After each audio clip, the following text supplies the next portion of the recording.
Good morning, class. Welcome to the online classes for physics of class 12th.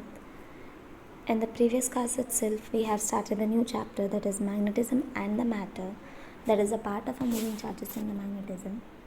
We have seen an intro for the magnetism. That what was a magnet? That magnet is a material which have the attractive property, and this property of attraction is said to be the magnetism.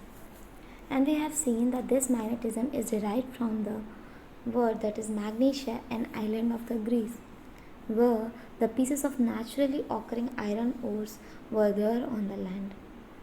Right? And we have seen that story also. And we have seen that what the magnets are of types, that is natural magnet and the artificial magnets. Natural magnets were not that much strong and were not of convenient shape and the size. But artificial magnets are more stronger in the magnetism than that of the natural magnet. And they have their own convenient shapes and the sizes. And we have seen that these artificial magnets were of different shapes and the sizes, that is bar magnet, needles also, ball-ended magnet and the horseshoe. After that, we have seen that the basic properties of the magnet, that is directive property, attractive property. That is, what is attractive property? We know that whenever a magnet is brought near the iron objects, we feel some attraction towards that iron object, and this is said to be that there is some attractive property which is at maximum at the ends of the magnet, and these ends of the magnet were named as the poles.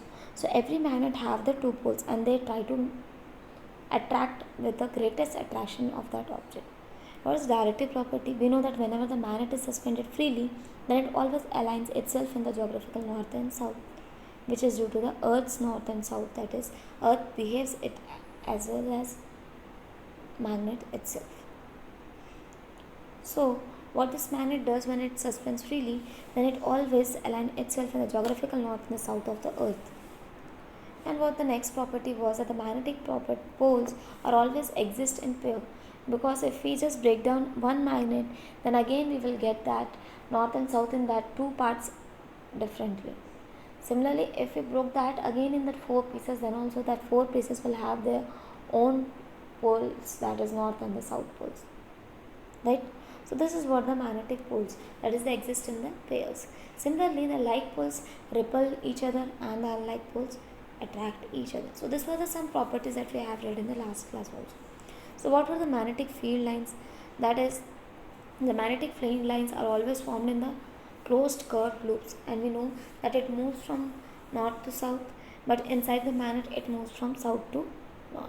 So this was the direction, that is, the magnetic field lines are in the form of the closed curved loops.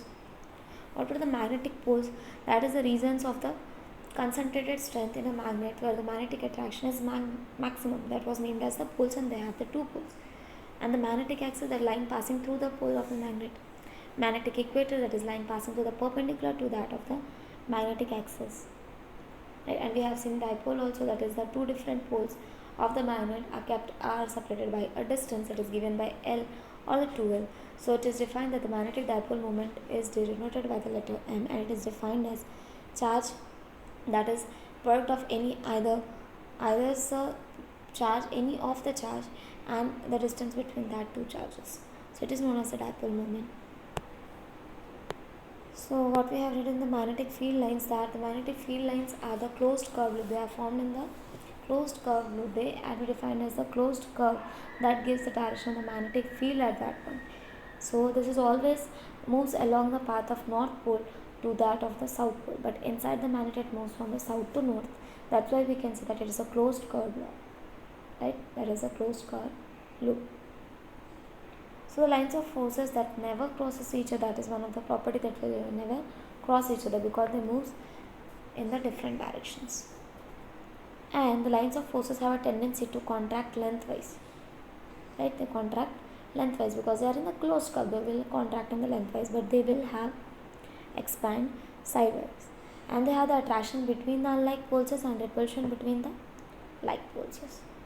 And we have seen in the previous session also that the moving charges in the magnetism, about the Oersted experiment also, that the needle used to move, right? Needle used to show the deflection, and this deflection is due to that of the moving charges. So if you see in that session also, we have seen the magnetic field lines and their properties and their shapes.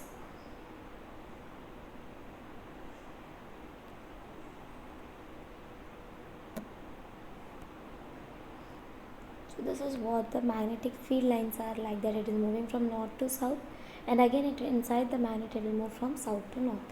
And for seeing this, you can say that by taking a simple magnet, and if you have the iron fillings at the home, or you can take the iron small crushed part also, and if you just throw it around the magnet but with some distance, because it near the poles it will have the more attraction, then you cannot see the shape. But if you just fill that iron fillings towards the with some distance towards the magnet, then you will see at that some time what the poles will do, they will try to attract this magnet, right? They attract the magnetic material, that is the iron fillings. So on attracting this, we will get a pattern of these iron fillings that they will disperse in the shape and the size similar to these lines. So these lines, what are these lines? Is magnetic field lines which are in the form of closed curved loop moving from north to the south direction, but inside the magnet it will be from south to north direction. This is what the magnetic field lines are like. So this is a type of iron fillings that we have already sprinkled in on sprinkling this iron fillings towards the magnet. What these poles will do, they will just try to attract that iron filling towards it, right? They will try to attract that iron filling towards it, so we can get the pattern that how they are. So that pattern will similar to this itself, that the poles, it will have the dense shapes, right? See, they are in the dense, right? The iron fillings are in the dense form, and the others will be moving in the direction that is north to the south. So some closed curved loop will be forming near the magnet by using the iron fillings. So here, from the help of this iron fillings, we can see the magnetic field lines and their shapes through this magnet. Now we will be seeing what the magnetic field of a bar magnet at an axial position, right? If we keep at some point, or we take a point then which is at a distance L, that is, we know that the dipole moment have the two different charges, right? And it have a distance 2L. Now if we take a point P that is in the axial position to that of the magnet and kept at a distance R from the pole, so then what we can say, that it is in an axial position. So what we have to find, that we have to find the magnetic field at a point on the axial position of a bar magnet. So we are taking a point P, as you can see in the diagram, that we are taking a point P with an axial position to that of the poles of the magnet, which is at a distance R from the center of the magnet. So we can say that this center of the magnet distance is given by R, and we know that the dipole is taken as the two different poles of the magnet separated by a distance of 2L. So it will be L and L from the center. So from the center it is R also. So from the north pole, the distance of the point P will be given as R minus L, and from the south pole it is given as R plus L. And we have seen same in the electrostatic one chapter also, that we have find the electric fields in the charges, that we have seen the axial and the axial position and the equatorial position for the charges also, right? Similarly, we are finding the magnetic field at the point P in the axial position as well as in the equatorial position. So if we imagine that the unit north pole is at a distance R minus L from the point P, then what is the force exerted by the north pole on that of the point P, and due to the strength of charge or the pole, that is Q. So the force due to this north pole will be given as mu naught upon 4 pi, because we know that the force is given by Q1 Q2 upon R square, that is mu naught upon 4 pi shows the magnetic permeability. Similarly here it is the force will be given as mu naught upon 4 pi Q upon R minus L whole square. Similarly, the force exerted by the south pole will be given as mu naught upon 4 pi Q upon R plus L whole square. So on just subtracting it, by what we can find, that the force experienced by the unit north pole and the south pole by the point P. So it will be as force due to the north pole minus force due to the south pole. So what will be the value? That is mu naught upon 4 pi Q can be taken as common. So it will be 1 by R minus L whole square minus 1 by R plus L whole square.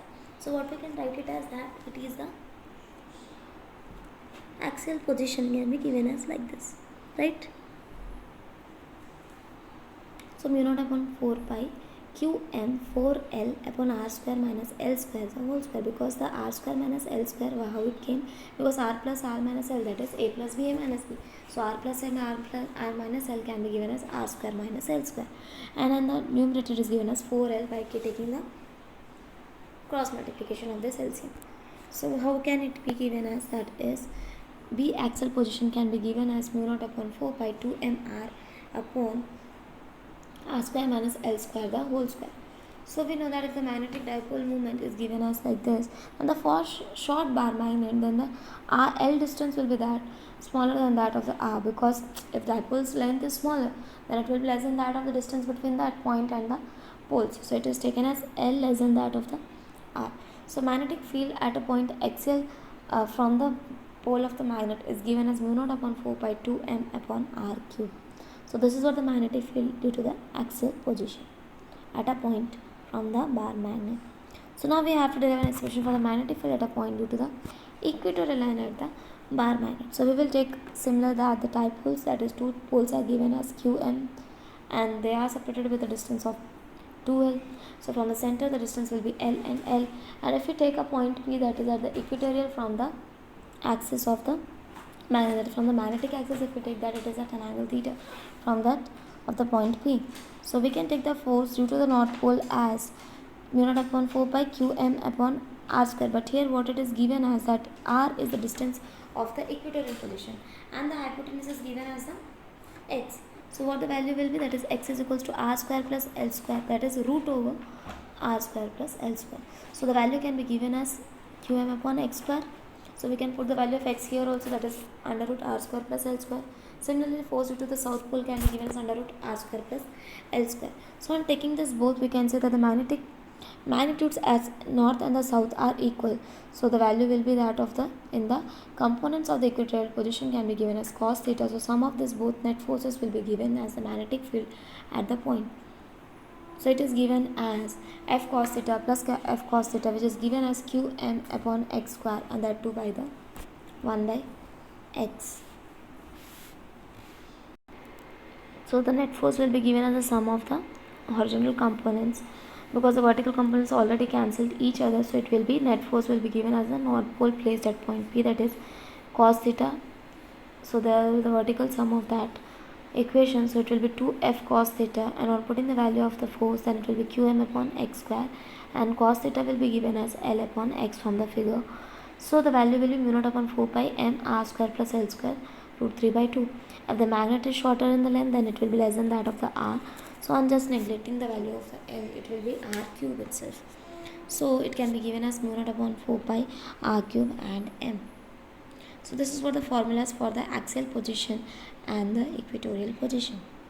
So here we can see an example also, that a bar magnet of length 10 centimeter has a pole strength of 10 ampere meter.